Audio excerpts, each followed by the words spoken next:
భక్తుడు అన్నాడు, నేను ఎప్పుడు బలహీనున్నో అప్పుడే బలవంతుడు. ప్రజలా ఎప్పుడు బలహీనున్నో అప్పుడే బలవంతుడు. ఎలాగా? నువ్వు బలహీనుడు కావచ్చు, నీ పరిస్థితి బలహీనంగా ఉండొచ్చు, నీ శక్తి మించిన కార్యాలు నువ్వు చేయలేకపోవచ్చు, కానీ నువ్వు వీక్గా ఉన్నా, బలహీనంగా ఉన్నా, నీ శక్తి కలిగిన దేవుడు నీతో వస్తాడు. ప్రజలా నువ్వు ఆయన ఆహ్వానించినప్పుడు, ఆయన ప్రార్థించినప్పుడు, ఆయన మొరపెట్టుకున్నప్పుడు ఆయన శక్తి నీలో కంపిస్తుంది, ఆయన శక్తి నీలో ప్రజ్వలిస్తుంది, ఆయన శక్తి నీలో మెరుస్తుంది, ఆయన శక్తి ప్రజలకు నీలో కనిపిస్తుంది. నీ బలహీనుడైన నిన్ను బలవంతుడిగా చేసే శక్తి దైవ శక్తి ఉన్నది. ప్రజలు ఆయన సందులో ఉన్న మనము ఆయనలో ఎప్పుడైతే ఆరాధిస్తూ ఉంటామో, గణపరుస్తూ ఉంటామో, విశ్వసిస్తూ ఉంటామో, ఆయన శక్తి మనకు కనిపిస్తున్నప్పుడు బలహీనమైన మనమే బలవంతులుగా లోకానికి కనిపిస్తాము. హల్లెలూయా. ఎప్పుడు బలహీనో అప్పుడే బలవంతుడు. నువ్వు ఎప్పుడు బలహీనుడువో అప్పుడే బలవంతుడు. ఎందుకంటే బలవంతుడకు దేవుడు నేను అనాథగా విడిచిపెట్టేవాడు కాదు, దిక్కులేని వాడిగా విడిచిపెట్టేవాడు కాదు, పనికిరాని వాడిగా విడిచిపెట్టేవాడు కాదు. లోకం నిన్ను విడిచిపెట్టి ఉండొచ్చు, కానీ నా దేవుడు విడిచిపెట్టే దేవుడు కాదు. లోకం నిన్ను పారదోలి ఉండొచ్చు, కానీ నా దేవుడు పాల్గొనే దేవుడు కాదు. లోకం నిన్ను బాయి చెప్పి ఉండొచ్చు, కానీ నా దేవుడు నిన్ను అనాథగా విడిచిపెట్టడు, బాయి చెప్పడు. ఆయన నీతో వస్తాడు, నీతో కదులుతాడు, నిన్ను గెలిపిస్తాడు. ప్రజలా ఎందుకంటే నువ్వు సర్వశక్తి కలిగిన దేవుని సేవిస్తున్నావు, సర్వశక్తి కలిగిన దేవుని నువ్వు నమ్మి ఉన్నావు. ఆయన నమ్మిన నువ్వు ఎన్నటికీ నువ్వు ఓడిపోవు. ప్రజలా హల్లెలూయా. దేవుడి వాగ్దానంలో నాతో కలిసి పలకండి. నేను పలుకుతూ ఉండగా నాతో కలిసి ఈ వాగ్దానంలో పలకండి. ఎందుకంటే ఆయన తన వాక్కును పంపి వారిని బాగు చేస్తారు. హల్లెలూయా. దేవుని వాక్యము మనల్ని బలపరుస్తుంది, దేవుని వాక్యము మనకు శక్తినిస్తుంది. ఈ జీవములైన దేవుని మాటలను ఎప్పుడైతే మనం పలుకుతామో అప్పుడు ఏమవుతుందంటే మన జీవితంలో ఆ కార్యాలు నెరవేరడం, మన చనిపోయిన పరిస్థితులకు జీవము రావడం అనేది మనం చూస్తాం. Praise the Lord. హల్లెలూయా.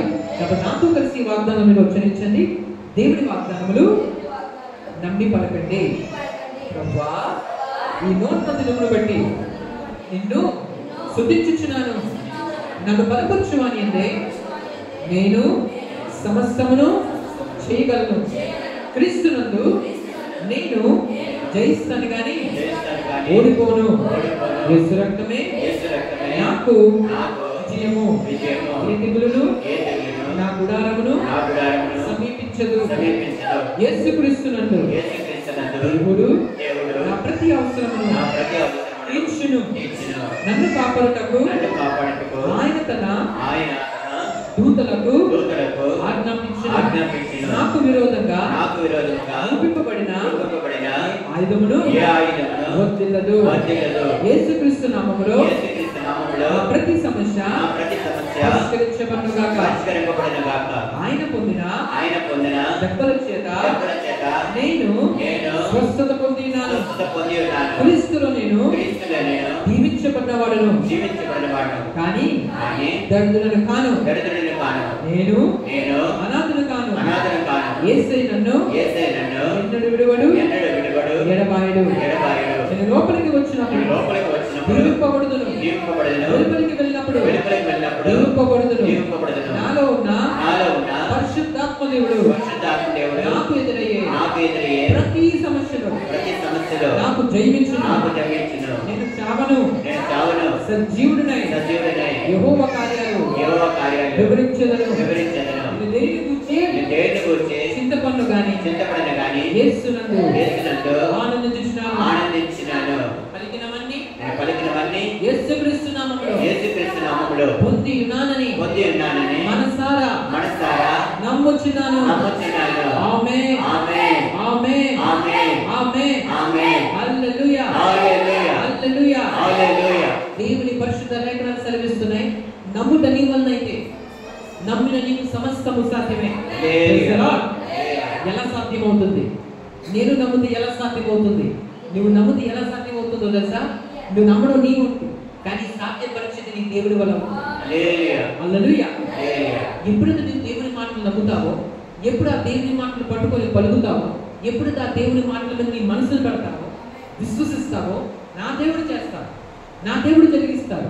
నాకు బలము లేకపోయినా నా దేవుడు తన బలముతో జరిగిస్తాడని నాకు శక్తి లేకపోయినా నా దేవుడు తన శక్తితో జరిగిస్తారని, నాకు జ్ఞానం లేకపోయినా దేవుడు తన జ్ఞానంతో జరిగిస్తారని, ఎప్పుడైతే నా ప్రియమైన దేవుని బిడ్డలారా దేవుని వాక్యాలు మీరు వింటారో, ఆయన వాక్యాల మీద మీరు మనసు పెట్టుకుంటారో, నమ్మిన మీకు తన శక్తిని తన మహిమను చూపించే దేవుడై ఉన్నాడు.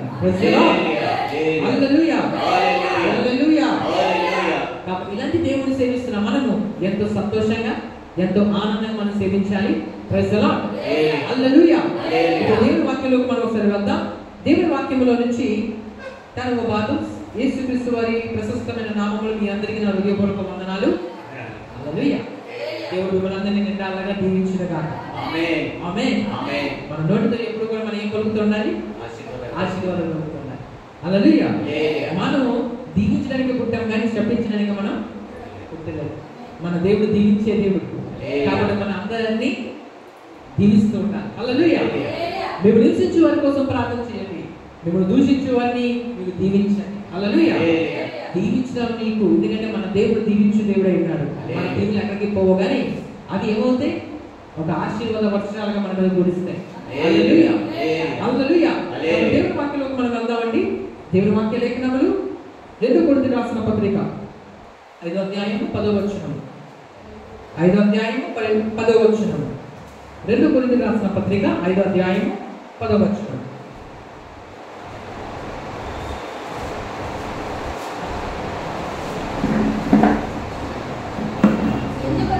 ఎందుకనగా తను జరిగించిన క్రియలు చొప్పున అవి మంచివైనను సరే చెడ్డమైనను సరే దేహముతో జరిగించిన వాటి ఫలమును ప్రతి వాడును పొందినట్లు మనమందరమును క్రీస్తు న్యాయపీఠం ఎదుట ప్రత్యక్షము కావలెను. ఈ వాక్య లేఖన భాగము దేవుడు మన హృదయములు ఫలింపజేయునుగాక. ఆమేన్. ఆమేన్. ఆమేన్. కళ్ళు మూసుకుందాం, ప్రార్థన చేద్దాం. మహోన్నతుడైన మా ప్రేమ గల దేవా, మీ పరిశుద్ధమైన వాక్య లేఖన భాగములను ప్రభువా మీరు మాట్లాడుతూ ఉండగా తండ్రి నీ ప్రజల్లో నూనెట్లుగా ఫలింపజేయండి. ఆమేన్. విన మేము ప్రభువా విని విడిచిపెట్టకుండా సహాయం చేయండి. మీ వాక్యము నూనెట్లుగా మనం ఫలింపజేయండి. మీ వాక్యమున శక్తితో మమ్మల్ని మీరు నింపండి. మీ చిత్తమే మాలో జరిగించండి. మీ సిలువ చేత దీనదాసుని మీరు మరుగుపరచండి. మీ నామముకి మాత్రమే మహిమను తెచ్చుకునండి. నజరేయుడైన యేసుక్రీస్తు వారి ఉన్నత నామములో ఈ చిన్న ప్రార్థన అడుగుచున్నాను తండ్రి. ఆమేన్. ఆమేన్. ఆమేన్. ఆమేన్. ఆమేన్. హల్లెలూయా. హల్లెలూయా. హల్లెలూయా. హల్లెలూయా. దేవుని పరిశుద్ధ లేఖనాలు సెలవిస్తున్నాయి. 2 కొరింథీయులకు రాసిన పత్రిక 5వ అధ్యాయము 10వ వచనములో వాక్యం ఇలా సెలవిస్తుంది. ఎందుకనగా తాను జరిగించిన క్రియల చెప్పున అవి మంచివైనను సరే చెడ్డమైనను సరే దేహముతో జరిగించిన వాటి ఫలమును ప్రతి వాడును పొందునట్లు మనమందరమును క్రీస్తు న్యాయపీఠము ఎదుట ప్రత్యక్షము కావలెను. The scripture says, లేఖనాలు సెలవిస్తున్నాయి ఏమంటే ప్రతి వ్యక్తి కూడా తన చేసిన క్రియలను బట్టి సృష్టికర్త దేవుని ముందు ఆయన న్యాయపీఠము మీద నిల్చోవాలి. అంటే తీర్పు ఉంది. దేవుడు ప్రతి దానిని లెక్కలోకి తీసుకుంటారు. ఆయన దగ్గర ఏది దాచబడదు, ఆయన దగ్గర ఏది దాయడం కాదు, దాయడానికి వీలు లేదు. ప్రియమైన దేవుడి బిడ్డ, మనము మన ఈ భూమి పైన చిన్న పని మొదలుకొని పెద్ద పని వరకు ఏది చేసినా అది మంచిదైనను సరే చెడ్డదైనను సరే, వాక్యానుసారమైన వాక్య విరోధమైనదైనా సరే, 10 మంది మెచ్చుకున్నదైనా సరే 10 మంది ద్వేషించినదైనా సరే, అది ఏదైనా సరే ప్రభు అంటున్నారు ఆయన న్యాయ పీఠము ఎదుట నీకు న్యాయం తీర్చబడుతుంది. Praise the lord. అంటే మనమందరము కూడా ఒక రోజు సృష్టికర్త దేవుని ముందు ప్రత్యక్షము కావాలి. ఆమేన్. ఎవరు తప్పించుకోవడానికి వీల్లేదు, ఎవరు కూడా పారిపోవడానికి వీల్లేదు. దేవుడు ప్రతి వ్యక్తిని లెక్కలోకి తీసుకుంటారు. ప్రతి వ్యక్తి కూడా ఆయన ముందు నిలబడాలి. ఆయన ముందు నుంచున్నప్పుడు ఏం జరుగుతుంది అంటే న్యాయం తీర్చబడుతుంది. హల్లెలూయా. నువ్వు చేసిన క్రియలు బట్టి, నువ్వు చేసిన పని పాటలు బట్టి మనుషులు చూడకపోయినా సరే దేవుడు చూస్తున్నారు. దేవునికి భయపడి మనం బ్రతకాలి. హల్లెలూయా. ఎందుకంటే మనుషులు చేసే పనులు కొన్ని రహస్య పనులు ఉంటాయి, కొన్ని బహిరంగ పనులు ఉంటాయి. బహిరంగ పనులు మనుషులకు తెలియవచ్చు, రహస్య పనులు మనుషులకు తెలియకపోవచ్చు. కానీ నువ్వు ఏది చేసినా సరే దేవుడి న్యాయపీఠం మీద నుంచోవాలని దేవుని వాక్య లేఖనం స్పష్టంగా తెలియజేస్తుంది. హల్లెలూయా. అది తప్పించుకోవడానికి వీల్లేదు. అందుకే మనం దేవునికి భయపడి జీవించాలి. మన దేవునికి భయముతో జీవించాలి. ఎందుకు దేవునికి భయపడాలో తెలుసా? ఒక రోజు న్యాయపీఠం మీద మనము ప్రత్యక్షం కావాలి కాబట్టి, ఆ న్యాయపీఠము ముందు మనం నుంచోవాలి కాబట్టి, న్యాయాధిపతి అయిన దేవుడు ప్రతి వ్యక్తికి తన క్రియలు చెప్పున, తను చేసిన పనులు చెప్పున తీర్పు తీర్చబోతున్నారు, ప్రతిఫలం ఇవ్వబోతున్నారు. ప్రజలా అందుకే దేవుడు వాక్యం ఒక్కొక్క కీర్తనలో రాయబడి ఉంటుంది, దుష్టుల ఆలోచన చెప్పున నడవక, పాపుల మార్గం నడవక, అపహాసకులు కూర్చున్న చోటను కూర్చోకూడదు. ఎందుకు? యెహోవా ధర్మశాస్త్రముతో ఆనందించుచు రాత్రము దేనిని ధ్యానించబడదన్నీడు? యెహోవా ధర్మశాస్త్రాన్ని, అంటే దేవుని వాక్యాన్ని. ప్రజలా దివారాత్రము దానిని ధ్యానించేవాడు ధన్యుడు. అతడు నాటబడక ఆకువడక తన కాలమందు ఫలమిచ్చు చెట్టు వలె నుండును.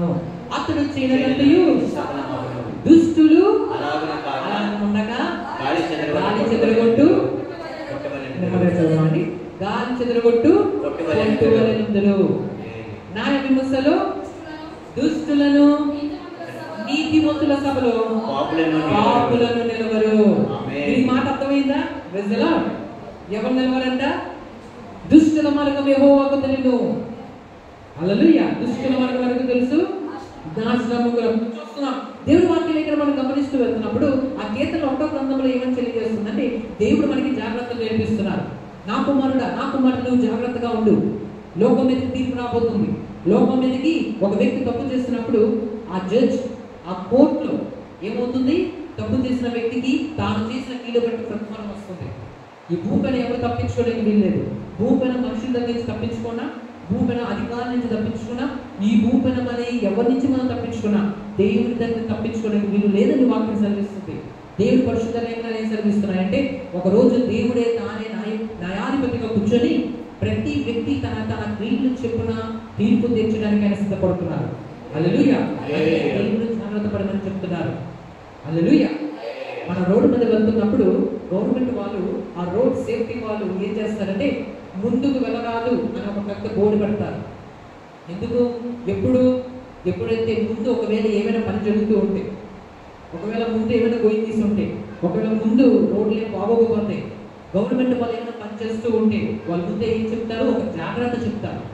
ముందుకు వెళ్ళరాదు, ఇక్కడ పని జరుగుతుంది, వేరే దారిన వెళ్ళండి, వేరే మార్గాన వెళ్ళండి, దీని నుంచి వెళ్తే మీకు ప్రమాదం అని చెప్తారు. హల్లెలూయా. అలాగే దేవుని వాక్య లేఖనములు జరగబోయే ప్రమాదాల విషయం మనతో మాట్లాడుతుంది. దేవుడు ఏమని చెప్తున్నారంటే, నువ్వు జాగ్రత్తగా ఉండాలి.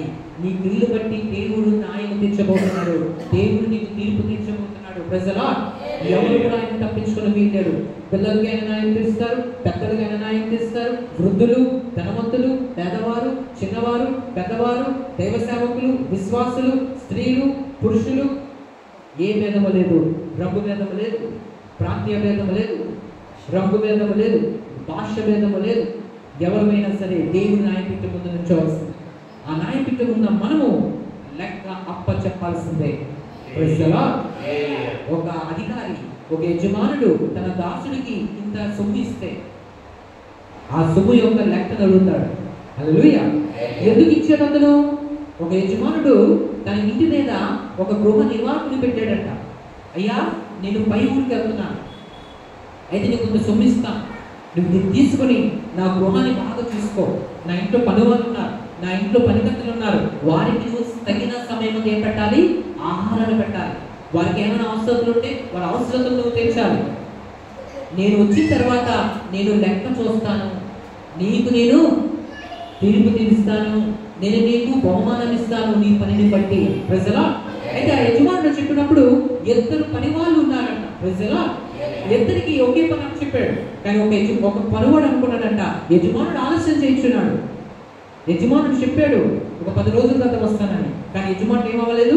10 రోజులు కాదు, 15 రోజులు అయిపోయింది. కాబట్టి యజమానుడు ఎప్పుడో వస్తానులే, నేను నా ఇష్టం వచ్చిన జీవిస్తానని తింటూ తాగుతూ తిరుగుతూ తన దాసుల్ని దాసురాలను కొట్టుతూ తనకి ఇష్టం వచ్చినట్లు వాళ్ళని హింసిస్తూ జీవిస్తున్నాడంట. ఎవరు భయం లేకుండా? యజమానుడు భయం లేకుండా. ఎందుకని? యజమానుడు ఆలస్యం చేయించున్నాడని తన మనసులో అనుకున్నాడు. హల్లెలూయా. కానీ మరొక దాసుడు ఏం చేశాడంటే, లేదు యజమానుడు మాట అంటే మాటే.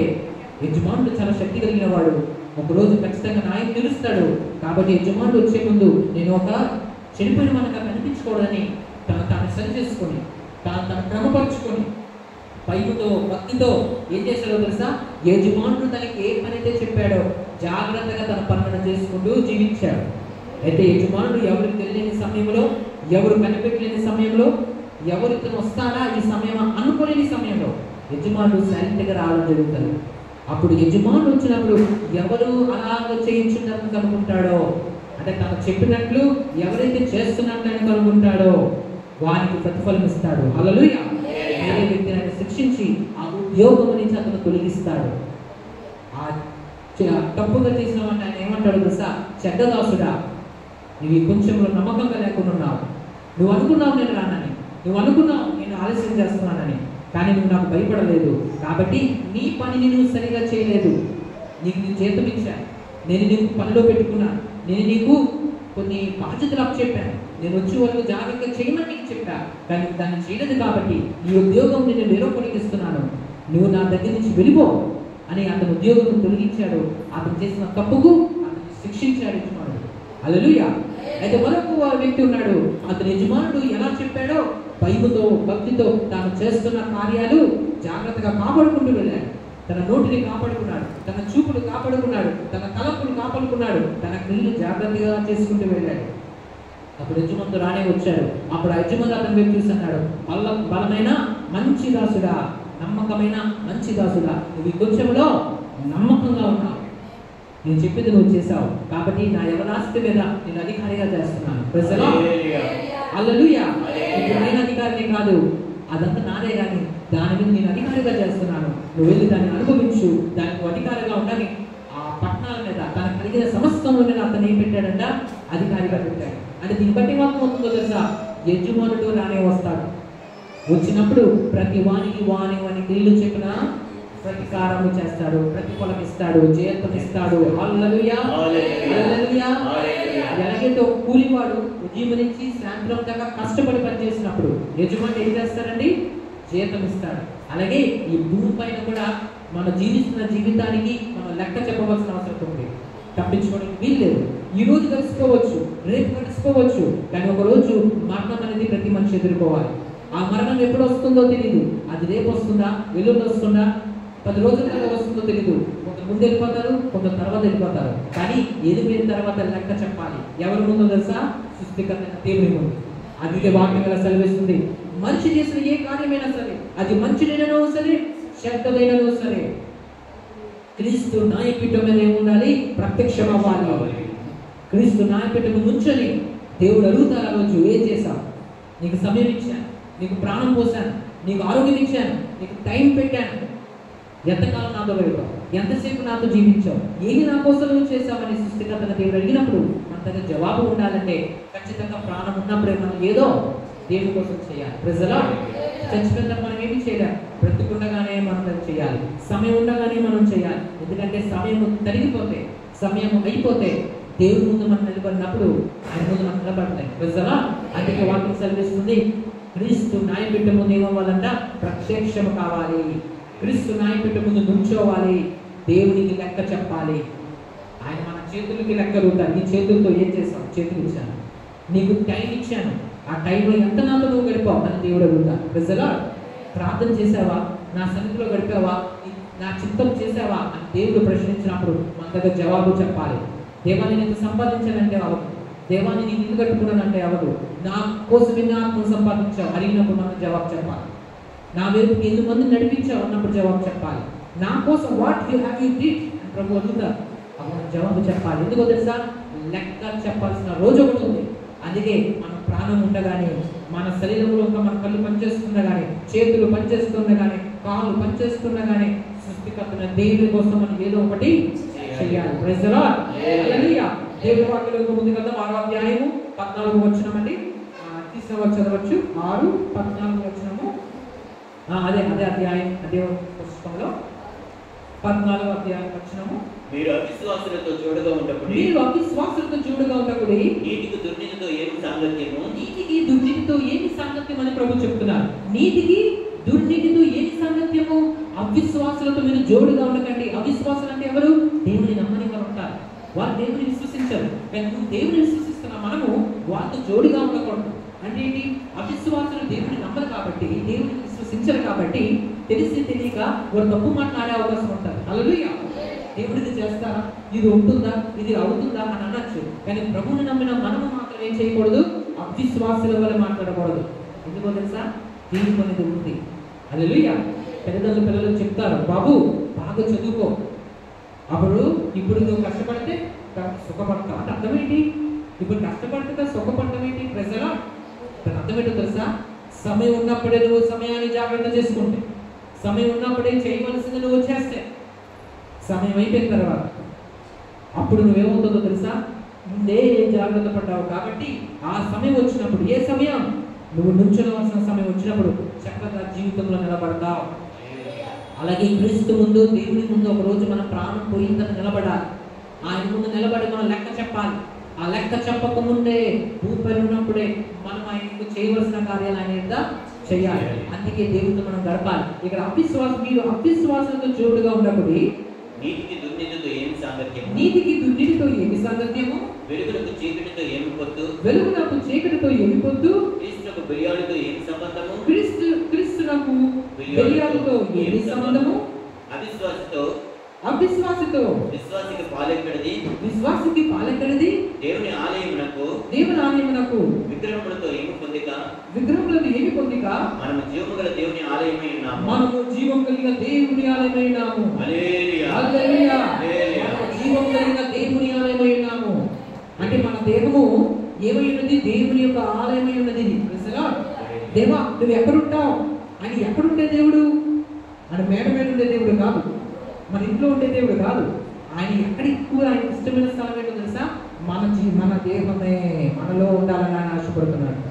అంటే ఈ దేహము దేవుని ఆలయాన్ని మనం నీట్గా ఉంచాలా, అసహ్యంగా ఉంచాలా? ప్రజలు నీట్గా ఉంచాలి కదండి. మన ఇంటిని మనం నీట్గా ఉంచుకుంటామా లేదా? అసహ్యంగా ఉంచుకుంటే మనకి అసహ్యం వేస్తుంది. మన ఇంటిని మనం ఏం చేసుకుంటుంటాం? ఇక్కడ శుభ్రం చేసుకుంటాం, తుడుచుకుంటాం, నీట్గా ఉంచుకుంటాం. ఇది నీట్గా లేకపోతే అక్కడ చేరకున్నవన్నీ చేరుతాయి. హల్లెలూయా. ఫర్ ఎగ్జాంపుల్ ఒక ఉదాహరణ మీకు చెప్తాను. ఇల్లు ఉంది, ఆ ఇంటిలో మనం భోజనం చేస్తాం. భోజనం చేసినప్పుడు భోజన పదార్థములు ఆ ఇంటిలో ఆ నేల మీద పడిపోయాయి. మనం దాన్ని తొడకుండా దాన్ని క్లీన్ చేయకుండా ఉంచితే బొద్దింకలు వస్తాయి, చీమలు వస్తాయి, వెలుకలు వస్తాయి, రాకునవన్నీ వస్తాయి. వచ్చి ఊడుకుంటాయా? ఎలుక వచ్చి అన్నం తిని ఊరుకోదు. ఏం చేస్తుంది? మన బట్టలు కొరికేస్తుంది, మన ఇంట్లో సామాన్లు కొరికేస్తుంది, ఏ వైద్యులతో కొరికేస్తుంది, మనకి ఇంకా నేను ఒత్తిడి చేస్తుంది. హల్లెలూయా. చీమలు పట్టేస్తాయి, దాంట్లో దోమలు వచ్చేస్తాయి. ఈ విధంగా మీరు చూస్తే మనం ఎప్పుడైతే శుభ్రం చేయకుండా ఉంచుతామో రాకున్నవన్నీ వచ్చేస్తున్నట్లే మన దేహమును కూడా మనం శుభ్రం చేసుకోవాలి. బాహ్య దేహం కాదు, మన దేహం లోపల చెప్తున్నాను. ప్రజలా మన అంతరాత్మను మనం శుభ్రం చేసుకోవాలి. మన ఆత్మను చేతికి బురద అంటుకుంటే సబ్బుతో కడుక్కోవచ్చు, కానీ మన ఆత్మకు బురద అంటుకుంటే సబ్బుతో కడగలేము. అది యేసు రక్తంతో మనం కడుక్కోవాలి. హల్లెలూయా. మన పాపాలను మన యేసు రక్తంలో కడగమని అడగాలి, దేవుని వేడుకోవాలి. మనం అంతటా బతకడానికి వీలు లేదు. ఎందుకో తెలుసా? తీర్పు దినం ఉంది కాబట్టి. హల్లెలూయా. అతను అబద్ధాలు ఆడుతున్నాడు కదా, నేను అబద్ధాలు ఆడతాను తెచ్చాను. అతను అబద్ధాలు ఆడితే అతను లెక్క చెప్తాడు, నువ్వు అబద్ధాలు ఆడితే నువ్వు లెక్క చెప్పాలి. హల్లెలూయా. అతను తప్పు చేస్తున్నాడు కదా, నేను తప్పు చేస్తాను తెచ్చాను. అతను తప్పు చేస్తే అతను లెక్క చెప్తాడు, నువ్వు తప్పు చేస్తే నువ్వు లెక్క చెప్పాలి. హల్లెలూయా. అంటే ఎవరి జీవితం వాడితే. అందుకే చూడండి, పుట్టినప్పుడు మనం ఒంటరిగా వస్తాం, వెళ్తున్నప్పుడు కూడా మనం ఒంటరిగానే వెళ్ళిపోవాలి. హల్లెలూయా. ఎక్కడి నుంచి వచ్చామో తెలుసా? ఆ దేవుని దగ్గర నుంచి మనం ఈ భూమిపైకి వచ్చాము. ఆయనే మనల్ని పంపించాడు. ఆయన వచ్చి పంపించిన దేవుడు మనల్ని లెక్క అరుగుతాడు. ఇదే తెలుసా? మన జీవితాలకు ఆయన యజమానుడై ఉన్నాడు. ఆయన మనకు ప్రాణం పోశాడు, ఆయన మనకు ఆరోగ్యం ఇచ్చాడు. కాబట్టి ఆయన అడుగుతాడు, నేను ఇచ్చిన ఆరోగ్యంతో ఏం చేస్తావని. ఆయన మనకు ప్రాణం పోస్తాడు కాబట్టి నేను ఇచ్చిన ప్రాణంతో నువ్వు ఏం చేస్తావని అడుగుతాడు. ఆయన మనకు కళ్ళు ఇచ్చాడు కాబట్టి ఈ కళ్ళు ఏం చూసావని అడుగుతాడు.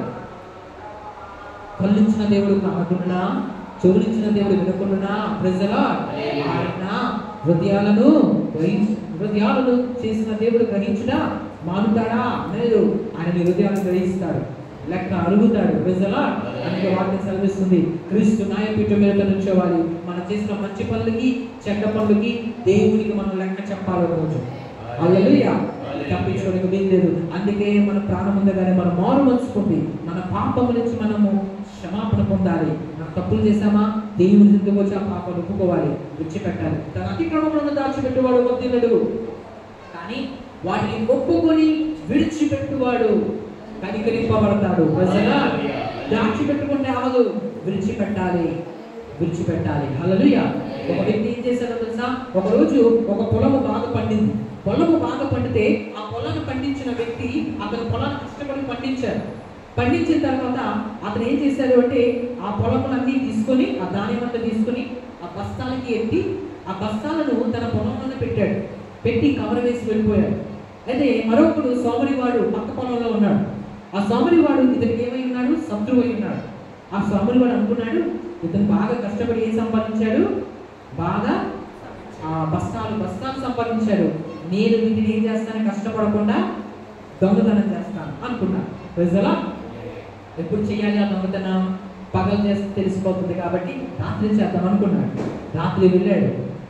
ఆ పొలముకి యజమానుడు ఇంటికి వెళ్ళిపోయిన తర్వాత కష్టపడి అతను రాత్రి ఒక 2-3 గంటలకు వెళ్ళి నెమ్మదిగా బస్తాలను ఎత్తుకొని ఎక్కడ పెట్టుకున్నాడో తీసుకెళ్ళి తన గృహములు, తన ఇంటిలో లోపల గదిలో పెట్టుకున్నాడు. ప్రజలా అన్ని పెట్టుకుని వచ్చాడు. ఉదయం వచ్చి చూస్తే బస్తాలు తరిగిపోతుండేవి. తను 10 బస్తాలు పెడితే ఏమైపోతుండేవి? తరిగిపోయి 4 బస్తాలు కనిపించింది. ఏమైంది అర్థమైంది కాదు. ఎవరిని అడిగినా ఎవరికి తెలియదు.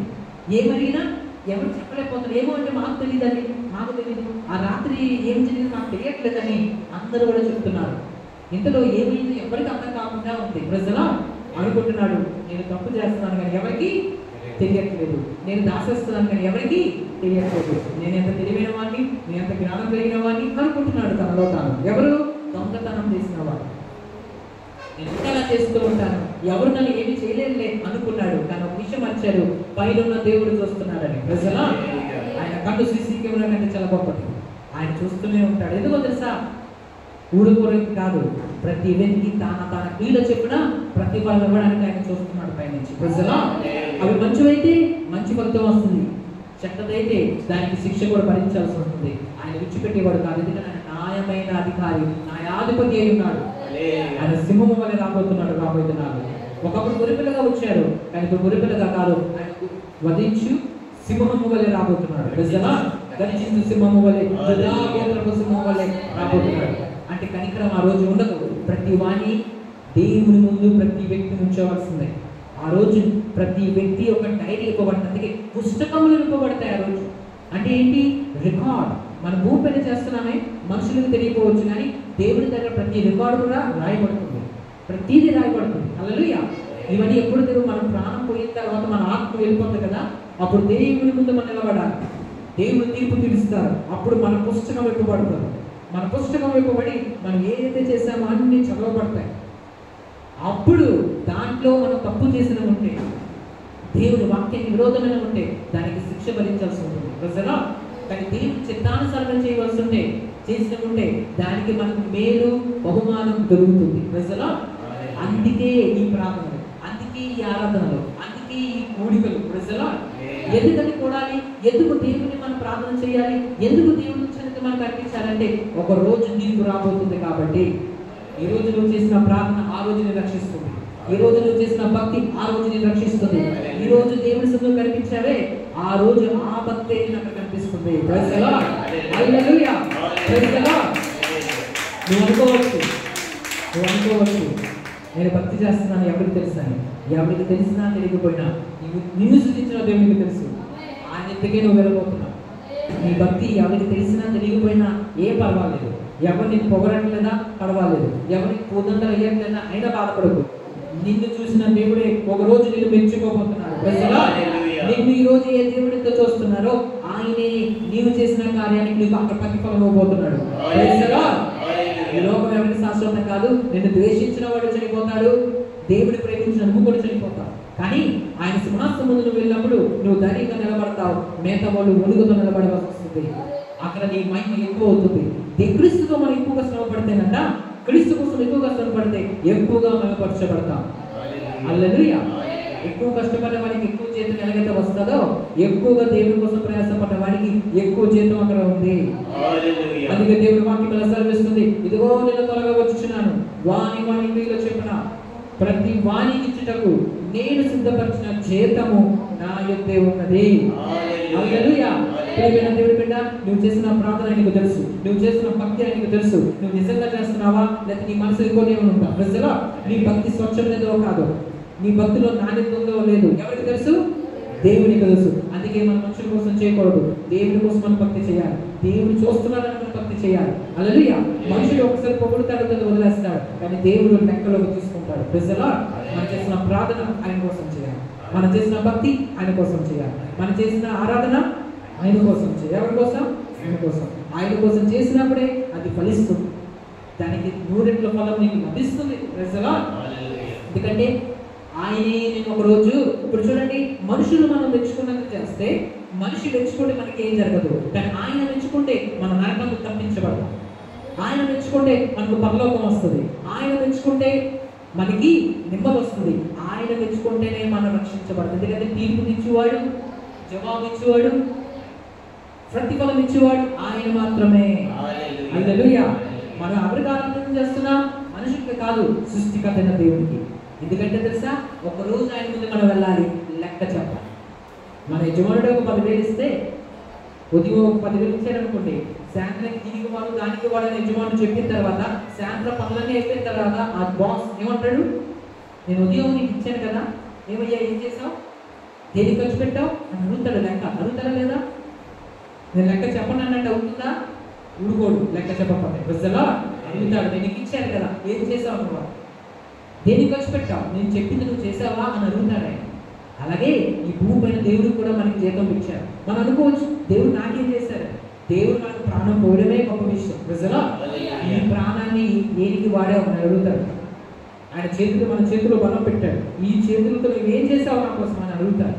నేను నీకు ఆరోగ్యం ఇచ్చా, ఆరోగ్యం దేనికి ఖర్చు పెట్టావు అని అడుగుతాడు. అప్పుడు మనం ఆయన ముందు జవాబు చెప్పడానికి, అందుకే మనిషి కుమారుడు ముందు నిలబడడానికి శక్తి కలిగి ఉండాలంట. ప్రజలా భుజబలంతో కానీ కంఠబలంతో కానీ మనిషి కుమారుడు ముందు మనం నిలబడలేదు. మనిషి కుమారుడు ముందు నిలబడాలి అంటే మనం శక్తిమంతులు కావాలి, ఆత్మలో మనం బలం పొందాలి, ప్రార్థనలో మనం బలం పొందాలి. ఎక్కడ మనం ప్రార్థన చేయగలుగుతాం? దేవుని మందిరాల్లో మనం చేయగలుగుతాం, మన ఇంట్లో దేవుని ప్రార్థన చేయగలుగుతాం. అందుకే మనం దేవుని సన్నిధిలో కనిపిస్తే, మన దేవుని సన్నిధిలో మనం ప్రార్థన కలిసి చేసినప్పుడు ఆ ప్రార్థన ఏమవుతుంది? శక్తి ఉంటుంది. అక్కడ సంఘము కలిసి ప్రార్థన చేస్తూ ఉంటే, చెరసాలలో ఉన్న పేతురు రక్షణలోకి వచ్చాడు. అంటే అర్థం ఏంటి? చెరసాల బంధకంలో ఉన్నాడు. ఈ రోజు నువ్వు ఏ బంధకంలో ఉన్నా సరే, నువ్వు ఏడుస్తూ కూర్చుంటే ఏమి జరగదు. శ్రమ దినంలో నువ్వు కుడిగిలి ఎడలా నువ్వు చేతకాని వాడు అయిపోతావు. భక్తుడువా, యేసుని నమ్మావు కాబట్టి అందరూ ఏదొచ్చు, కానీ నువ్వు ఏడకూడదు. నువ్వేం చేయాలో తెలుసా? దేవుని సన్నిధిలోకి వచ్చి నీ మొడ దేవునికి చెప్పాలి. ప్రభువా, నా పరిస్థితి ఇది, నా స్థితి ఇది, నేను ఇటువంటి పరిస్థితిలో బాధపడుతున్నా, నాకు విడుదల ఇవ్వాలి ప్రభువా అని అడిగితే నీ పక్షంగా నా దేవుడు విడుదల ఇస్తాను. ఎందుకో తెలుసా? నా దేవుడు వాగ్దానం చేసిన దేవుడు. ఏమన్నా తెలుసా? అరుగుడి మీకు ఇవ్వబడుతుంది, వెతుకుడి మీకు దొరుకుతుంది, తట్టుడి మీకు ఇవ్వబడుతుంది, అడగండి నేను ఇస్తానన్నా దేవుడు. నువ్వు ఏది అడిగినా సరే ఆయన చిత్త ప్రకారం మీకు అనుగ్రహిస్తాడు. ఆయన గొప్ప దేవుడై ఉన్నాడు. వాక్యం సెలవిస్తుంది. మరి ఆ వచనం చదువుతామండి. అందుకు దేవుడు ఇలాగ సెలవిచ్చుచున్నాడు. 18వ వచనం, నేను వారిలో నివసించి సంచరితును, నేను వారి దేవుడినై యుందును, వారు నా ప్రజలై యుందురు. కావున మీరు వారి మధ్య నుండి బయలు వెదలి ప్రత్యేకముగా ఉండండి. అంటే అర్థమేంటి? వేరుగా ఉండండి. లోకం పోతున్న మార్గంలో మీరు పోవద్దు, లోకం తిరుగుతున్నట్టు మీరు తిరగద్దు, లోకం చూస్తున్నట్టు మీరు చూడద్దు. లోకస్తులు ప్రతి వ్యక్తి కూడా జవాబు చెప్పాలి. ప్రజలా హల్లెలూయా. ఇప్పుడు చూడండి, ఇద్దరు పిల్లలు ఒకే స్కూల్లో చదువుతున్నారు. ఒక వ్యక్తి కష్టపడి చదువుతున్నాడు, మరొక వ్యక్తి ఒక రోడ్లో తిరుగుతూ, లేదా రోడ్లో తిరుగుతూ, ఊరి మీద తిరుగుతూ, చదువుకోకుండా తన చదువుని నిర్లక్ష్యం చేస్తూ బతుకుతున్నాడు అనుకుందాం. ప్రజలా కానీ సమయం వచ్చినప్పుడు ఏమవుతుంది? ఎవరు చేసిన పని బట్టి వారికి ప్రతిఫలం వస్తుంది. కష్టపడి చదివినవాడికి ప్రతిఫలం వస్తుంది, చదవకుండా తనకు వచ్చిన దానిని వృధా చేస్తూ తన తల్లిదండ్రులు దుఃఖపడుతూ బ్రతికిన వాడికి కూడా ప్రతిఫలము వస్తుంది. కానీ ఒకరు బాధపడతాడు, ఒకరు సంతోషిస్తాడు. నా జీవితం ఎందుకు అయిపోయింది అంటే అవ్వదు. ఎందుకంటే సమయం ఉన్నప్పుడు నువ్వేం చేసావు? వేరు చేశావు. ఆ రోజు ప్రభా నాకు తెలియదు, ప్రభా నాకు తెలియదు, నన్ను క్షమించు ప్రభా అంటే అవ్వదు. క్షమాపణ భూమిపైన మాత్రమే ఉంది. హల్లెలూయా. అందుకే దేవుడు ముందే ఇలాంటి సంఘాలు పెట్టి, దేవుడు సేవకులు లేవనెత్తి విశ్వాసానికి ఏం చెప్తూ ఉంటారు? బాగుపడండి, బాగుపడండి. ఎందుకంటే సంఘాలు ఉన్నాయి భూమిపైన? మీరు ఆలోచించారు ఎప్పుడైనా? ఎందుకు దైవ సేవకులు దేవుడు ఏర్పాటు చేస్తున్నారు మీకు తెలుసా? ఎందుకు దేవుడు వాళ్ళ నుంచి మాట్లాడతారో మీకు తెలుసా? ఎందుకంటే వారి ద్వారా మీరు రక్షణలోకి వస్తారని. రాబోతున్న ప్రమాదం ఒకటి ఉంది, ఒక భయంకరమైన ఉపద్రవం ఒకటి ఉంది, ఒక భయంకరమైన కీడు భూమిపైకి రాబోతుంది. దేవుని భూమిని శిక్షించబోతున్నారు. హల్లెలూయా. సోదమ గుమర దేవునికి విరోధంగా తప్పు చేసినప్పుడు, తమ పాపాలను ఒప్పుకోకుండా ఉన్నప్పుడు, దేవుని దగ్గర క్షమాపణ వాళ్ళు అడగకుండా ఉన్నప్పుడు దేవుడు వాటిని శిక్షించారు, విడిచిపెట్టలేదు ఆయన. ప్రజలా ఏమైందో తెలుసా? తన భక్తులైన లోటును బయటికి రప్పించి అగ్ని గంధకములను ఆ పట్టణం మీద కురిపించారు. తన అర్థమేంటో తెలుసా? ఈ భూలోకము శాశ్వతమైన లోకము కాదు, మన జీవితం కూడా శాశ్వతమైనది కాదు. ఏదో ఒక రోజు ఈ భూమిని, ఈ ప్రదేశాన్ని మనం విడిచిపెట్టి వెళ్ళిపోవాలి. అందుకే కదా మనకంటే గొప్పవారు మన ముందు వెళ్ళిపోయారు. ఈ భూమిని మీరు చూడండి, పెద్ద పెద్ద అధికారులు ఉన్న వారు కూడా ఆ భూమిని విడిచిపెట్టి వెళ్ళిపోయారు. మనకంటే జ్ఞానవంతులు కూడా భూమిని విడిచిపెట్టి వెళ్ళిపోయారు. మనకంటే ముందున్న వారు, ముందు తరంలో ఉన్నవారు, తెలివైన వారు, ఎంతవారు ఉన్నారా అన్నవాళ్ళు కూడా భూమిని విడిచిపెట్టి వెళ్ళిపోయారు. గొప్ప గొప్పవారు, గొప్ప జ్ఞానవంతులు, గొప్ప అధికారంలో ఉన్నవారు, గొప్ప తెలివైన వారు ఈ భూమి పైన శాశ్వతంగా నిలబడలేదు. అంటే దాని అర్థమేంటో తెలుసా? మానవ జీవితము అల్పమైనది, గట్టి పువ్వు వంటిది. ఈ రోజు కనిపిస్తాం, రేపు మనం మాయమవుతాం. ప్రజలా అయితే ప్రాణం పోకుండా ముందే ప్రాణం ఇచ్చిన దేవునికి లెక్క చెప్పాలి. కాబట్టి ప్రాణం ఇచ్చిన దేవుని కోసం మనం జీవించాలి.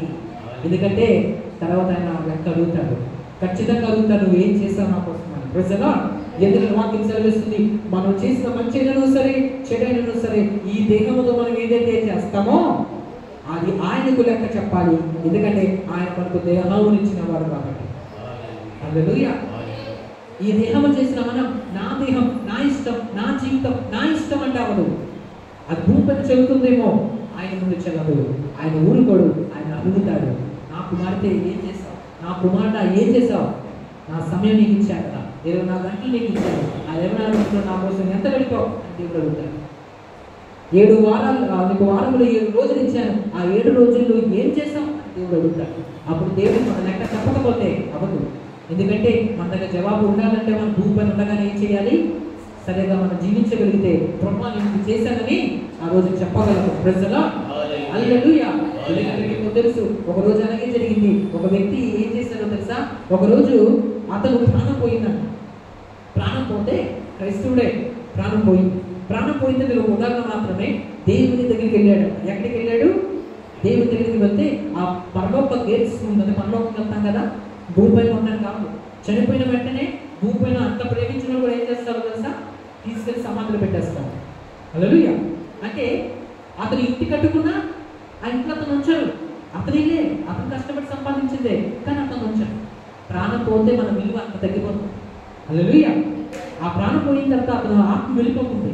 వెళ్ళిపోయిన తర్వాత ఆ గేట్ ముందు నుంచున్నాడు. గేట్ ముందు నుంచొని అనుకున్నాడు, నేను పరలోకంలోకి వెళ్ళిపోతాను, పరలోక దాకా వచ్చేసాను కదా అనుకున్నాడు. కానీ అతను లోపలికి రానివ్వలేదు.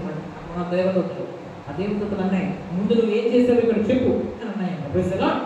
అక్కడ నుంచున్నాడు. నీకు మార్కులు వేస్తాం, మార్కులు ఎక్కువ వస్తేనే తప్ప లోపల నేను రానివ్వమన్నాడు. నువ్వు ఎలా వస్తున్నావు అని అడిగితే, నేను నా క్రియలు బట్టి పరలోకంలోకి వస్తున్నాను అని చెప్పాడు. హల్లెలూయా.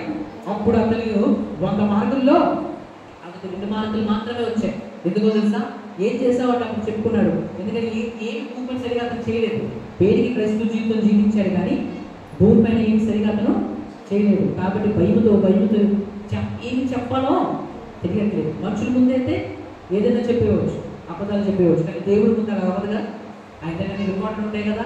ఆలోచించాడు, ఏం చెప్పాలి ఏమో అనుకున్నాడు. దాంతో అన్నాడు, అయ్యా నేను నా భార్యను జాగ్రత్తగా చూసుకున్నాను. ఆ దేవదూతతో చెప్తే ఆ దేవదూత అనిందంట, నీ భార్యను తప్ప ఎవరు చూసుకుంటాం? అదే గొప్ప విషయమా? అది నీ బాధ్యత. ప్రజలా నీ భార్యను చూసుకోవడం కాదు, దేవుడి కోసం ఏం చేసావు చెప్పు అనిందంట. హల్లెలూయా. అయితే నీ భార్యతో చూసుకున్నాక నీకు ఎంత ఇస్తాను? 6 మార్కులు ఇస్తాను. ఎంత ఇస్తాను? 6 మార్కులు ఇస్తాను. ఎందుకంటే అది నీ బాధ్యత, నువ్వు చూసుకోవాల్సిందే. చూసుకోకపోతే నీకు తీర్పు ఉంటుంది. హల్లెలూయా. ప్రభు కోసం ఏం చేస్తావు చెప్పు అంటే ఆలోచించాడు. ఏమో ఒక పేదవానికి నేను ఏమి ఇచ్చాను? అరటిపండు ఇచ్చాను. అట్టిపండు ఇస్తానంటే అప్పుడు ఆ దేవదూత చూపించింది. అట్టిపండు ఇచ్చావా, చెప్తాను అట్టిపండు ఇచ్చావా అని చూపించిందంట ఆ దేవదూత. ఏమని ఇచ్చారు తెలుసా? ఒక కుళ్ళిపోయిన అట్టిపండు ఇచ్చాడండి. ఎవరికి? ఒక భిక్షకుడికి. ఏ అట్టిపండు? అతను తెల్లలేక పాడైపోయింది. ఇంకెందుకులే నేను ఎలా పాడైపోయింది, ఎవరికి ఇచ్చేద్దాం, భిక్షకుడికి ఇచ్చేద్దాం అని ఇచ్చేసిందంట. ఎవరికి? ఆ భిక్షకుడికి ఇచ్చేద్దామని ఇచ్చేసారు. అప్పుడు ఆ దేవదూత అనేది ఇదా నువ్వు వచ్చిన అట్టిపండు, అయితే గుర్తు పెట్టుకో, నువ్వు అనుకుంటున్నావే పరలోకం అని, ఇది పరలోకం కాదు బాబు, ఇది కేవలం మధ్య ఆకాశం మాత్రమే, పరలోకం ఇంకా పైకి ఉంది అని అంటే, అయ్యా అలాగన్నద్దు, నన్ను పరలోకం దగ్గర తీసుకెళ్ళిపోండి, మీ చేతులు పట్టుకుండా కాళ్ళు పట్టుకుండా అని బ్రతిమాలుకుంటున్నాడంట ఆ మనిషి. అప్పుడు ఆ దేవదూత నిన్నంట, పట్టుకుంటావా, అయితే నన్ను కాదు నువ్వు పట్టుకోవాల్సిందే, ఇంకో ఈ కుళ్ళికొన్న అట్టుపల్లి యొక్క తొక్కను తీసుకో, పై కొన్న నేను పట్టుకుంటా, కింద కొన్నను నువ్వు పట్టుకోవాలి అని నిన్నంట. అప్పుడు ఆ దేవదూతకు భయపడిపోయాడు. ఎందుకు? అది కులిపోయినట్టు పండు ఏమవుతుంది, టక్కుమని తెగిపి కింద పడిపోతుంది కదా.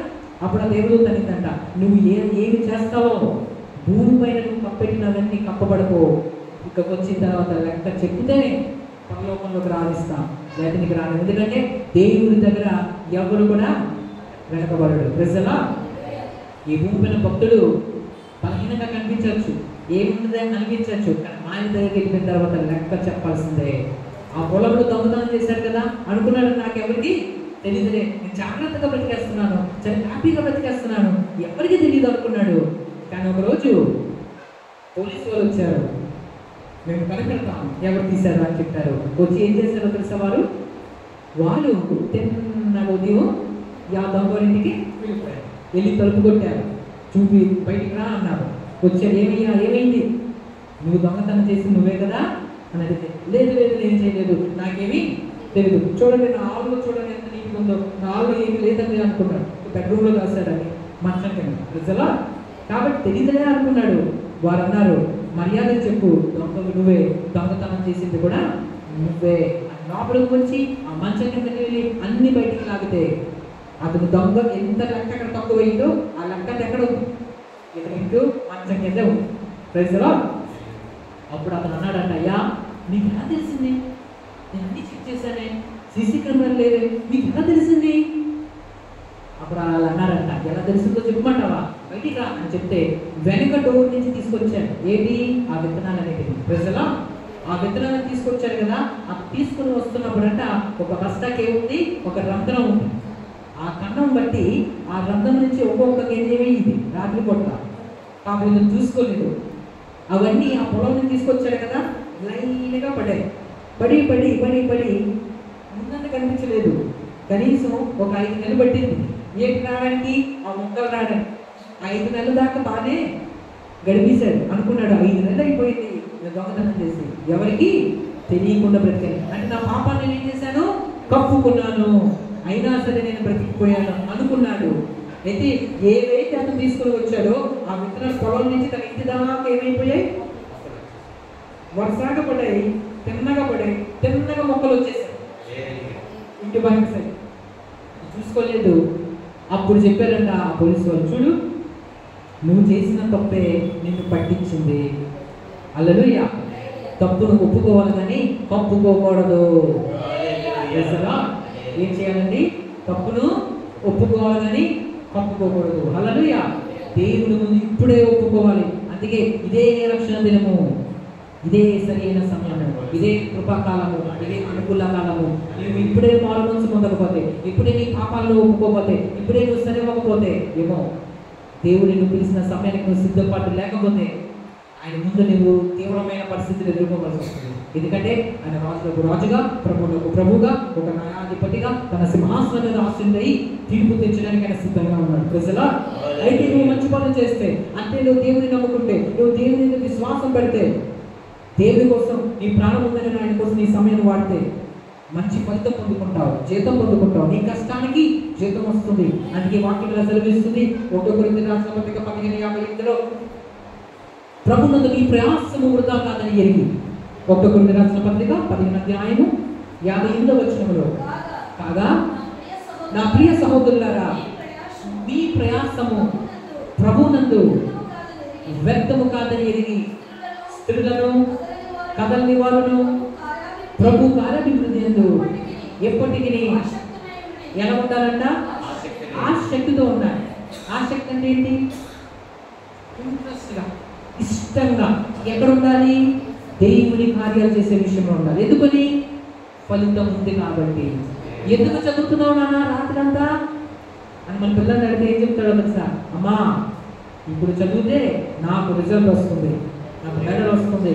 పరిగెత్తే పందిక రంగంలో పరిగెడతారు కదా, రన్నింగ్ రేస్లో వేగంగా పరిగెడతారు పిల్లలు. ఎందుకు?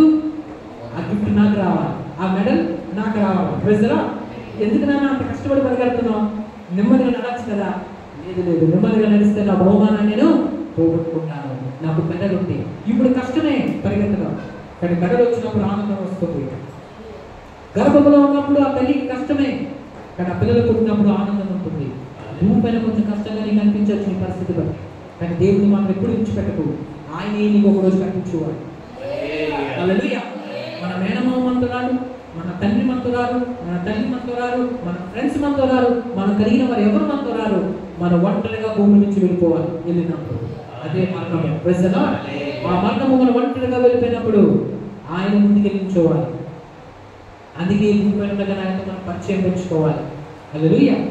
మనం అనుకుంటాం ఈరోజు నా స్నేహితుడే, ఇంకో నా స్నేహితురాలే అనుకుంటాం, వాళ్ళంతా రారు. మనం వెళ్ళిపోయినప్పుడు ఒంటరిగా వెళ్ళిపోవాలి. వెళ్ళిన తర్వాత చిన్నగా ఆయన ముందుకు వెళ్ళి మనం నిలబడాలి. ఆయన మనకి జవాబు అడుగుతాడు, లెక్క అడుగుతాడు.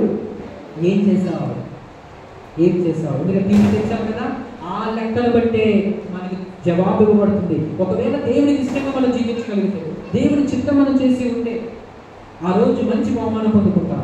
కానీ దేవునికి విరోధంగా సమయాన్ని మనం దుర్వినియోగం చేసుకుని ఉంటే, దేవునికి మనసు ఇవ్వకుండా తప్పులు చేసావా అయితే మనం ఏం చేయాలి? ఆ పాపాలను కప్పుకోకూడదు, కానీ ఒప్పుకొని విడిచిపెట్టేవాడు కనికరింపబడతాడు. ప్రభు నేను తప్పుదం చేశాను. బైబిల్ గ్రంథంలో కూడా కొంతమంది తప్పు చేసిన వాళ్ళు ఉన్నారు. ఒక స్త్రీ, సమరయ స్త్రీ మీకు అందరికీ తెలుసు కదా. సమరయ స్త్రీ కూడా తప్పు చేసిన వ్యక్తే, కానీ ఆమె తమ తప్పులు కప్పుకోలే, ఒప్పుకుంది. ప్రభు చెప్పారు, అమ్మా నువ్వు తప్పు చేశావు, ఇప్పుడున్న వర్గకాలు కాదు అన్నప్పుడు, అమ్మో నేను వేసాను కనుకుంటే మారు మనసుకుంది, ఒప్పుకుంది. ప్రజలా జక్కయ్య ఒప్పుకున్నాడు, తవా నేను తప్పు చేశాను, నిజమే, నన్ను క్షమించు. పేతురు సంతాపపడి ఏడ్చాడు, ఒప్పుకున్నాడు. దావీదు ఒప్పుకున్నాడు, ఏంటి తప్పు చేశారు, ఒప్పుకున్నారు.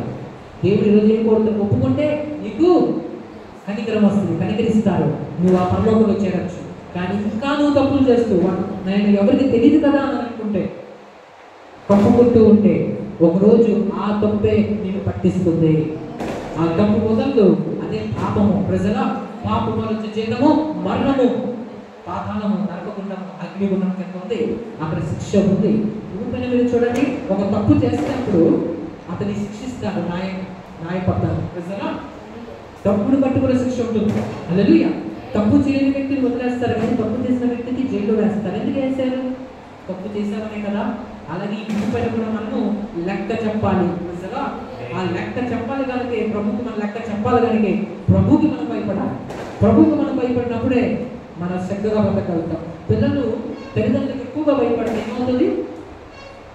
ఏమవుతుంది? పిల్లలకు చక్కగా జీవిస్తారు. అంతే కదా, అవునా కాదా? ప్రజలు అంటే పిల్లలకి తల్లిదండ్రులు భయం ఉండాలి, స్టూడెంట్స్కి టీచర్ గారి భయం ఉండాలి.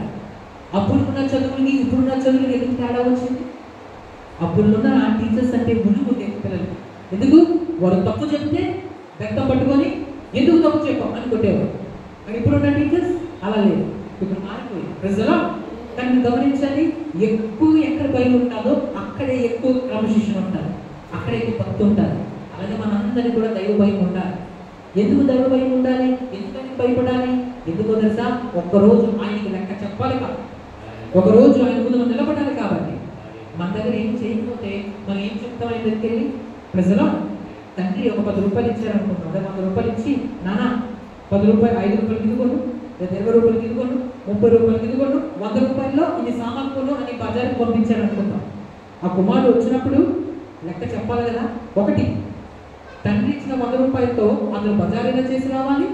రెండవది, ఆ 100 రూపాయలు తీసుకొచ్చి తండ్రికి చేతిలో మరి పెట్టేస్తారు. ప్రజలా అలాగే మనం గమనిస్తే దేవుడు కూడా ఒకరోజు మన లెక్క అడుగుతాడు, ప్రతి దానికి లెక్క అడుగుతాడు. ప్రజలా ఆ లెక్క చెప్పాలి కాబట్టి ఇదే మనం భయపడి బ్రతకాలి, భయపడి జీవించాలి. ఎవరికి భయపడాలి? ఆ దేవునికి మనం భయపడాలి. ప్రజలా ఆయన భయం ఏం చేస్తారు? చేస్తుంది? మన క్రమశిక్షణలో నడిపిస్తుంది. తప్పు చేయకుండా మనకి బుద్ధి చెప్తుంది. అతను తప్పుకున్నాడు, ఒప్పుకోలేదు. పోలీసు వాళ్ళు అడిగారు, ఒప్పుకో, నువ్వు తప్పు చేసావు, మాకు తెలిసిందంటే. ఒప్పుకోలేదు. అనుకున్నాడు, నేను నా తప్పును తప్పుకుంటాను అనుకున్నాడు. కానీ అతను చేసిన తప్పే, అతను చేసిన పాపమే అతన్ని పట్టించేసింది. వెనక్కి వెళ్ళి చూస్తే ఎక్కడి నుంచి, ఏ పొలం నుంచి అయితే ఆ బస్తాలు తీసుకొచ్చాడో, ఆ బస్తాల రంధ్రం ఉండడం వల్ల ఆ రంధ్రంలో నుంచి ఒక్కొక్క గింజక జారి అతని దారిలో పడిపోయాయి. 5 నెలల దాకా అది బయటపడలేదు. 6 నెలలు అయిపోయింది. తర్వాత నెమ్మదిగా బయటికి చిన్న ముక్కలుగా అది బయట కనిపించింది. ఎక్కడి నుంచి? ఆ కరెక్ట్గా పొలం నుంచి ఇతని ఇంటి దాకా కూడా ఆ లైన్ కనిపించింది. అప్పుడు వాళ్ళు చూపించన్నారు, ఇప్పుడు ఏం చేస్తావు? నువ్వు కప్పుకున్నావు, కానీ నువ్వు కప్పుకున్న నీ పాపమే నిన్ను పట్టించింది. నువ్వు ఒప్పుకొని ఉంటే నేను క్షమించుండే వాళ్ళని, కానీ నువ్వు ఒప్పుకోలేదు, కప్పుకున్నావు. కాబట్టి ఏమైపోయింది? ఇప్పుడు శిక్షను భరించాలి. నువ్వు చేసిన తప్పుకు నీకు శిక్ష విధించబడుతుంది అని తీసుకెళ్లి చెరసాలను వేశారట. ప్రజలా మన తప్పులు, మన పాపాలు, మన అపరాధాలు మనలో ఉంటే మన దేవుని సన్నిధిలో ఏం చేయాలండి? ఆ పాపాలను, ప్రభువా నేను తప్పు చేశాను, నేను ఈ పాపం చేశాను, నాలో చూపుల వల్ల, వినికిడి వల్ల. అందుకే మొట్టమొదటి మీ అందరితో పాపాలు ఒప్పిస్తాం. ఎందుకు ఒప్పిస్తాం పాపాలు? ఆ పాపాలు మీరు ఇంట్లో ఉన్నప్పుడు కూడా ఏం చేసుకుంటారండి? నాలో పాపము లేదు అంటే మన అబద్ధం అనుకున్నాం. తప్పులు అందరిలో ఉంటాయి, కానీ ఆ తప్పులు ఒప్పుకొని విడిచిపెట్టి ప్రభు దగ్గర మనం మారు మనసు పొందితే మనకేమొస్తుంది?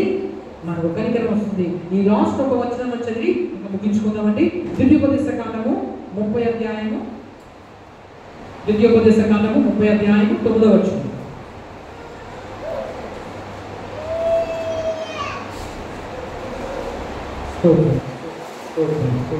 మరియు నీ దేవుడైన యెహోవా నీ చేతి పనులన్నిటి విషయమై నీ గర్భఫలములోను నీ పశువుల విషయంలోను నీ భూమి పంట విషయంలోను నీకు మేలు కలిగినట్లు నిన్ను వర్ధిల్ల చేయును. ఈ ధర్మశాస్త్ర గ్రంథమందు రాయబడిన ఆయన ఆజ్ఞలను కట్టడలను నీవు గైకొని నీ దేవుడైన యెహోవా మాట విని నీ పూర్ణ హృదయముతోను నీ పూర్ణ ఆత్మతోను నీ దేవుడైన యెహోవా వైపు మళ్ళునప్పుడు యెహోవా నీ పితరుల యందు ఆనందించినట్లు నీకు మేలు చేయుటకు నీ యందును ఆనందించి నీ వైపు మళ్ళును. దేవుని వైపుకు మనం తిరగాలంట. ప్రజలా మనం ఆయన వైపు తిరగడం అంటే ఏంటండి? తప్పు చేశామా? ఆ తప్పును మనం తప్పుకోకూడదు. ఏం చేయాలి? ఒప్పుకోవాలి. ఒప్పుకొని, ప్రభువా నేను ఈ తప్పు చేశాను, ఈ పాపం చేశాను అని ప్రభుత్వంలో ఒప్పుకొని ఆయన రక్తంతో మనం కడగమని దేవుడు కలిగినప్పుడు మనకి ఏం జరుగుతుందంటే మన పాపాల నుంచి మనకి విముక్తి కలుగుతుంది. ఇక్కడ వాక్య లేఖనాలు